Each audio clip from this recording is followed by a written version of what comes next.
আজ বানাবো নিরামিষ কাঁচকলার কোফতা কারি।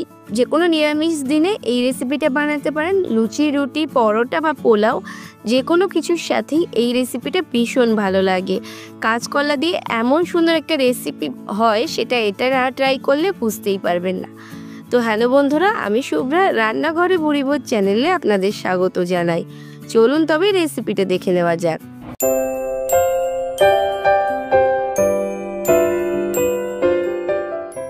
নিরামিষ কাঁচকলার কোফতা বানানোর জন্য এখানে আমি 3টে কাঁচকলা নিয়ে নিয়েছি। প্রথমেই কাঁচকলার বোটার দিকটা আর মুখের দিকটা কেটে বাদ দিয়ে দেব। আর কাঁচকলাগুলোকে এখানে আমি ধুয়ে কিন্তু পরিষ্কার করে নিয়েছি। আর এরকমভাবে কাঁচকলাগুলোকে আমি কেটে নিয়েছি। এরপর একটা প্রেশার কুকারে এই গোটা কাঁচকলাগুলোই দিয়ে দিচ্ছি। আর তার সাথে দিয়ে দেবো 2 কাপ পরিমাণে জল, আর দিয়ে দেবো হাফ চা চামচ লবণ, আর 1 চা চামচের 3 ভাগের 1 ভাগ হলুদ। এরপর প্রেসার কুকারে ঢাকনা আটকে 2টো সিটি দিয়ে নেব। সিটিটা পুরোপুরি বসে গেলে তারপরেই প্রেসার কুকারটাকে খুলবো। তো এখানে প্রেসার কুকারটাকে খুলে নিচ্ছি, আর কলাগুলো সেদ্ধ হয়ে গেছে। এরপর একটা প্লেটে কাঁচকলাগুলোকে বার করে নিচ্ছি। 2টো সিটি কিন্তু কাঁচকলা সেদ্ধ হওয়ার জন্য যথেষ্ট। এরপর কলাগুলো ঠান্ডা হয়ে গেলে ঠিক এরকমভাবে খোসাটাকে ছাড়িয়ে নিচ্ছি, আর মাঝখান থেকে কলার অংশটাকে বার করে নেব। একটু গরম ছিল তাই আমার একটু অসুবিধা হয়ে যাচ্ছিল, তবে ঠান্ডা হয়ে গেলে এটা করতে পারেন, তাহলে বেশ সুবিধা হবে।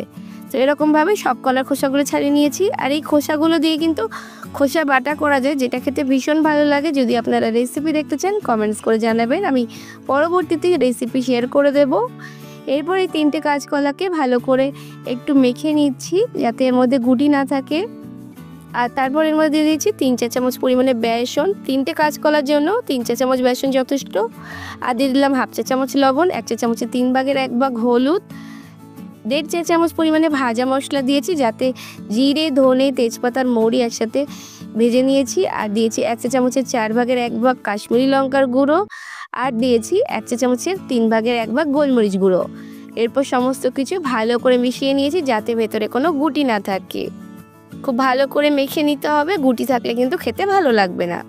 তো ভালো করে মেখে নিয়ে অল্প অল্প পরিমাণে হাতের মাঝখানে নিয়ে এরকমভাবে চ্যাপটা করে শেপ দিয়ে নেব, যেরকম কোফতা হয়। আপনারা চাইলে গোলও করতে পারেন, চ্যাপটাও করতে পারেন। আমি একটু চ্যাপটা করেছি, আর সব কোফতাগুলো তৈরি হয়ে গেছে। এই পরিমাণে আমার 9টা মতো কাঁচকলা কোফতা হয়েছিল। এরপর গ্যাসে কড়াই বসিয়ে দিয়েছি। কড়াইটা খুব ভালোভাবে গরম হয়ে গেলে বেশ কিছুটা সাদা তেল দিয়ে দিয়েছি। তার মধ্যে আমি একে একে কোফতাগুলো দিয়ে দিচ্ছি। আমি হাফ হাফ করে ভাজবো 2 ব্যাচে। তো প্রথম ব্যাচে আমি 5টা কোফতা দিয়ে দিচ্ছি। মিডিয়াম ফ্লেমে রেখে ভেজে নিতে হবে, বেশ লাল লাল করে ভেজে নেব। প্রথমে তেলে দেওয়ার পর মিডিয়াম ফ্লেমে রেখে 2-3 মিনিট মতো ওয়েট করব। একটা পাশ হয়ে গেলে তারপরে আবার উল্টে দিতে হবে। তারপরে উল্টো পাশে 2-3 মিনিট মতো ভেজে নেওয়ার পর আবারও উল্টে দিতে হবে। এভাবে উল্টে পাল্টে যখন দুটো পাশ বেশ সুন্দর লালচে কালার চলে আসবে, ততক্ষণ পর্যন্ত ভেজে নিতে হবে। তাহলেই কিন্তু সুন্দরভাবে কোফতাগুলো ভাজা হয়ে যাবে। এক ব্যাচ কোফতা ভাজতে আমার সময় লেগেছিল 6 থেকে 7 মিনিট মতো। তো দেখুন বেশ সুন্দর লাল লাল করে কোফতাগুলো ভাজা হয়ে গেছে। এরপর আমি কোফতাগুলোকে তুলে নেব। ঠিক এরকম কালার করেই ভেজে নিতে হবে। তো কোফতাগুলো তুলে নিচ্ছি ছাঁকনির সাহায্যে, যাতে এক্সট্রা তেলটা কড়াইতে থেকে যায়। আর এরপর ওই তেলেই আমি দিয়ে দিচ্ছি ডুমো করে কেটে নেওয়া একটা বড় সাইজের আলু। আমি এখানে একটা আলুই ব্যবহার করেছি, তবে আলুর পরিমাণ আপনারা প্রয়োজন মতো কম বেশি করে নিতে পারেন। এরপর আলুটাকেও মিডিয়াম ফ্লেমে রেখে ভেজে নিতে হবে।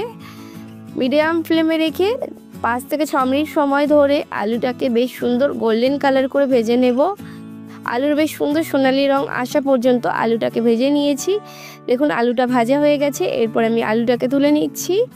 এদিকে একটা মশলা তৈরি করে নেব। তার জন্য একটা বাটিতে নিয়ে নিয়েছি 1 চা চামচ লবণ, হাফ চা চামচ হলুদ, 1 চা চামচ ধনে গুঁড়ো, 1 চা চামচ জিরে গুঁড়ো, 1 চা চামচ কাশ্মীরি লঙ্কার গুঁড়ো। এটা রঙের জন্য, আপনারা ঝাল বেশি খেলে লাল লঙ্কার গুঁড়োও ব্যবহার করতে পারেন।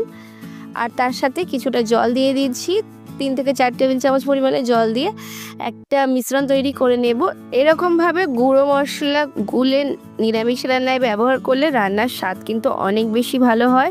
তো মশলাটা গুলে নিয়েছি। এদিকে যে তেলটা ছিল সেই তেলটা কিছুটা কমিয়ে নিয়ে তার মধ্যে দিয়ে দিয়েছি হাফ চা চামচ গোটা জিরে, আর 2টো এলাচ, 4টে লবঙ্গ, আর এক টুকরো দারচিনি দিয়ে দিয়েছি ফোড়নে। ফোড়নটা 30 সেকেন্ড মতো নেড়ে নিয়েছি।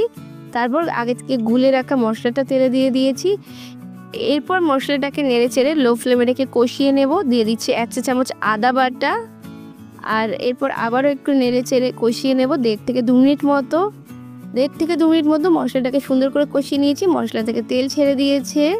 এ পর্যায়ে দিয়ে দিচ্ছি একটা মাঝারি সাইজের টমেটো বাটা। টমেটোটাকেও নেড়ে চেড়ে সুন্দর করে কষিয়ে নেব আরও 1.5 থেকে 2 মিনিট সময় ধরে। মশলা কষানো যত ভালো হবে রান্নার স্বাদ কিন্তু ততই ভালো হবে, তাই লো টু মিডিয়াম ফ্লেমে রেখে মশলাটাকে সুন্দর করে কষিয়ে নিতে হবে। মশলা থেকে আবারও তেল ছেড়ে দিয়েছে। এদিকে আমি 5টা কাজু বাদাম 1 ঘন্টা আগে ভিজিয়ে রেখেছিলাম, আর তার সাথে 5টা আমন্ড বাদামও ভিজিয়ে রেখেছিলাম। আমন্ড বাদামের খোসা ছাড়িয়ে মিক্সিতে ভালো করে পেস্ট করে নিয়েছি, সেই বাদাম পেস্টটাও এখানে অ্যাড করে দিলাম। আর মিক্সির জার 3 থেকে 4 টেবিল চামচ মতো জল অ্যাড করে দিয়েছি। এরপর লো টু মিডিয়াম ফ্লেমে রেখে মশলাটাকে কষিয়ে নেব। যেহেতু বাদাম দেওয়া আছে মশলাটা তলা থেকে ধরে যেতে পারে, তাই লো টু মিডিয়াম ফ্লেমে রেখে মশলাটাকে কষাতে হবে। কষাতে কষাতে মশলা থেকে আবারও তেল ছেড়ে দিয়েছে।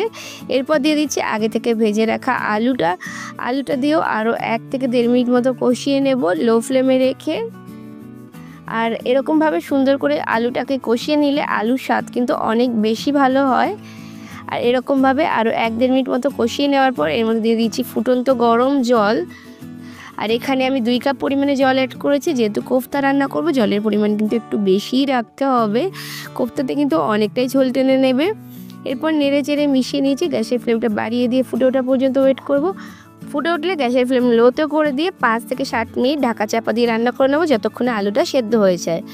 তো 7 মিনিট মতো পর ঢাকনাটা খুলে নিচ্ছি, আর আমি দেখে নিচ্ছি আলুটা খুব ভালোভাবে সেদ্ধ হয়ে গেছে। এই পর্যায়ে দিয়ে দিচ্ছি কোফতাগুলো দিয়ে নেড়ে চেড়ে মিশিয়ে নিচ্ছি। আর এই পর্যায়ে কিন্তু আমি অ্যাড করে দিচ্ছি 1 চা চামচ পরিমাণে চিনি। আমি এখানে গুঁড়ো চিনি ব্যবহার করেছি, তবে মিষ্টিটা আপনারা স্বাদ মতো দেবেন। যেহেতু নিরামিষ রান্না একটু মিষ্টি দিলে কিন্তু বেশ ভালো লাগবে। এরপর সমস্ত কিছু নেড়ে চেড়ে রান্না করে নেব মোটামুটি 3 থেকে 4 মিনিট মতো, যাতে কোফতাটা একটু সফট হয়ে যায়। তো 3 মিনিট মতো রান্না করে নিয়েছি। তারপর একদম শেষে দিয়ে দিচ্ছি 1/2 চা চামচ ঘি আর 1/2 চা চামচ গরম মশলা। গরম মশলা দিয়ে গ্যাসের ফ্লেমটা অফ করে নেড়ে চেড়ে মিশিয়ে নেব। আর এরপর ঢাকা চাপা দিয়ে স্ট্যান্ডিং টাইমে রাখবো 5 থেকে 10 মিনিট। এতে কিন্তু গ্রেভিটা অনেকটাই শুকিয়ে যাবে। তো 10 মিনিট পর আপনাদের দেখিয়ে দিচ্ছি। দেখুন গ্রেভিটা কিন্তু অনেকটাই টেনে গিয়েছে, কোফতাটাই টেনে নিয়েছে। আপনারা যদি একটু গ্রেভি পছন্দ করেন তাহলে ঝোলের পরিমাণটা কিন্তু আর একটু বেশি রাখবেন। এরপর আমি এটাকে গরম গরম সার্ভ করে দেবো। গরম গরম পরোটা, লুচি বা ভাত যে কোনো কিছুর সাথে, রুটির সাথেও এটা ভীষণ ভালো লাগে। আপনারা অবশ্যই এরকমভাবে একবার কাঁচকলার কোফতা রান্না করে খেয়ে দেখবেন, ভীষণ ভালো হয়। যারা কাঁচকলা খেতে পছন্দ করে না তারাও অবশ্যই রেসিপিটা ট্রাই করবেন, আপনাদের কাঁচকলাও অনেক বেশি ভালো লাগবে। তাহলে বন্ধুরা আমার আজকের রেসিপিটা কেমন লাগলো অবশ্যই কমেন্টস করে জানাবেন। ভালো লাগলে লাইক শেয়ার করে অন্যদের দেখার সুযোগ করে দেবেন। আর যদি এখনও আমার চ্যানেলটাকে সাবস্ক্রাইব না করে থাকেন তাহলে তাড়াতাড়ি সাবস্ক্রাইব করে পাশে থাকা বেল আইকনে ক্লিক করে দেবেন, যাতে পরবর্তীকালে চ্যানেলে যখন নতুন কোনো রেসিপির ভিডিও আপলোড করব সবার আগে আপনাদের ফোনে নোটিফিকেশান পৌঁছে যায়। আজকে এই পর্যন্তই, আবার আসবো অন্য কোনো দিন অন্য কোনো রেসিপি নিয়ে। ততক্ষণ ভালো থাকবেন, সুস্থ থাকবেন।